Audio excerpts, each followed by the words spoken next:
second. How's everybody today? Good.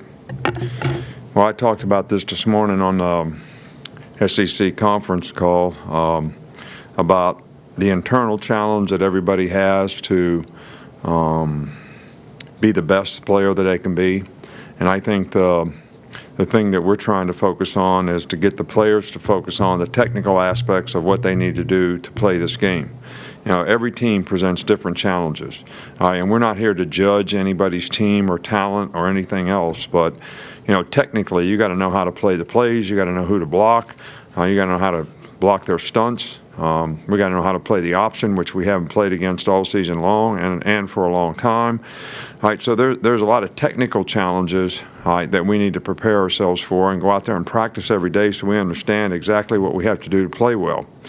And I think because this is a little different challenge from that standpoint, that's really, really important. So, you know, I think this team has, you know, responded well every time we've challenged them in the past. So, you know, hopefully we'll be able to continue to improve through the course of the week. You know, we were a lot better today than yesterday, so hopefully we'll continue to improve through the course of the week. It looked like during the viewing period that Slade Bolden was out there at scout team quarterback. What kind of a look was he able to give you this week? Well, I think it's been really good. You know, he played a similar kind of offense in high school. I think that's one of the most difficult things about playing against this. It happens so much faster in the game than whatever you can duplicate in practice. You know, you got big splits to deal with, you got traps, you got all kinds of different, but the fullback hits it so much faster than we can duplicate in practice. The quarterback is so much quicker to get the ball in the perimeter. You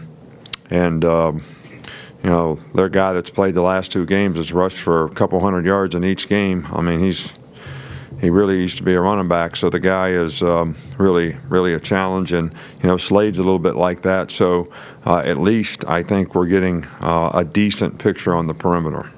Go back over to the left, Michael. How would you assess your team's ability to force turnovers this season and to capitalize on them? I think we've capitalized on them pretty well. I think we've got our share of interceptions, but you know, we've been harping all year long on attacking the ball, creating more fumbles, getting the ball out, really ball hawking, you know, to try to get the ball out. We haven't probably been as successful at that as we'd like to be or hope to be, and we're going to continue to focus on it and work on it. You know, every day, that's right after flex, that's what we do is, you know, 5 minutes of, you know, turnover drills. You know, it's first of all to help our offense.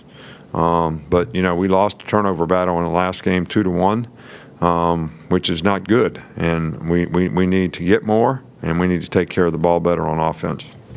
Back on the right with Charlie.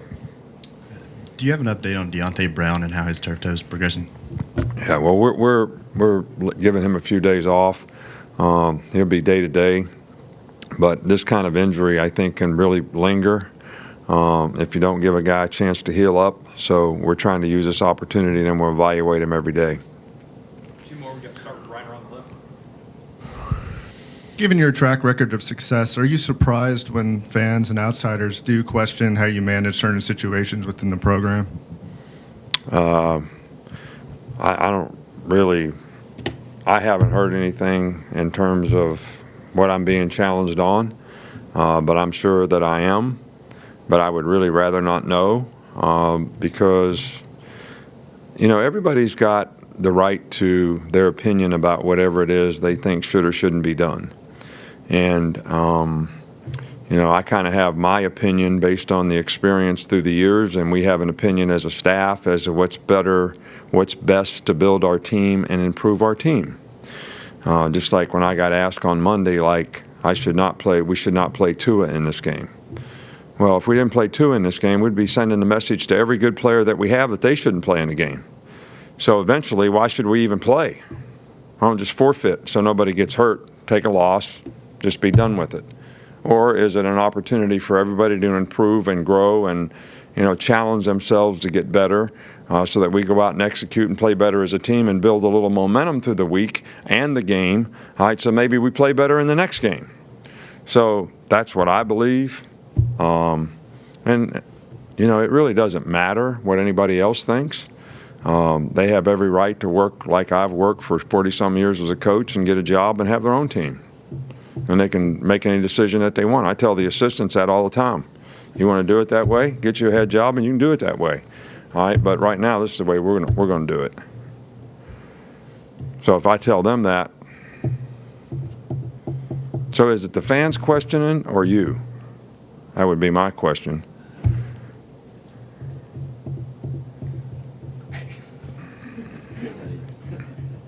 Outside noise, but we'll just move on. I don't know of any outside noise. I don't have internet. I don't have Twitter. I don't read the paper. So I don't know. You have to be more specific.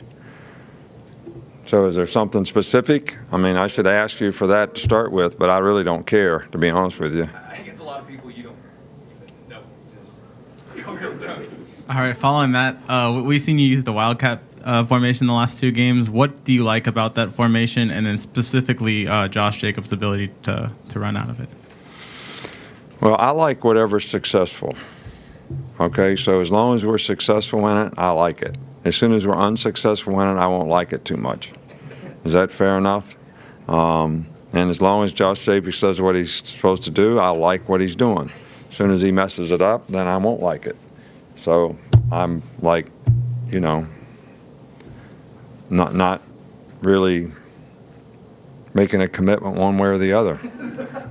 Other than I like it when it works and I don't like it when it doesn't work. So, but, you know, when you have a guy who can play in a quarterback position, somebody still has to go cover the quarterback if he's out. So therefore, you have an extra blocker now, numbers-wise, because you've taken a guy out of their defense to cover the quarterback. Most of the time, you're not covering a quarterback when he's getting the ball, so you have one less blocker. You have the same number of blockers, they have one less man on defense to defend with. That's math, you know, 10 minus 1. Coach, we'll finish up right here. 11 minus 1 is 10. Coach, it's been a while since we heard anything about Terrell Lewis or Trevon Diggs. I know they had bad injuries that were going to last a long time. I just wondered if, one, how they're coming along, and two, if there's any chance at all either or both could play this year. You know, I really, I don't think Trevon Diggs probably relative to his injury has any chance to come back. I have never talked to Terrell about what his interest would be, or haven't even talked to Doc about when he would clear medically. So I really can't answer that. I can tell you both guys are doing well in terms of their rehab and doing the things that they need to do to get back. So I don't really have a good answer for you on that one because we haven't really considered it yet until a guy gets cleared medically and he can start practicing and all that, and everybody's good with it. We don't even think about it. All right, Coach. We got it. Thanks. All right, thanks.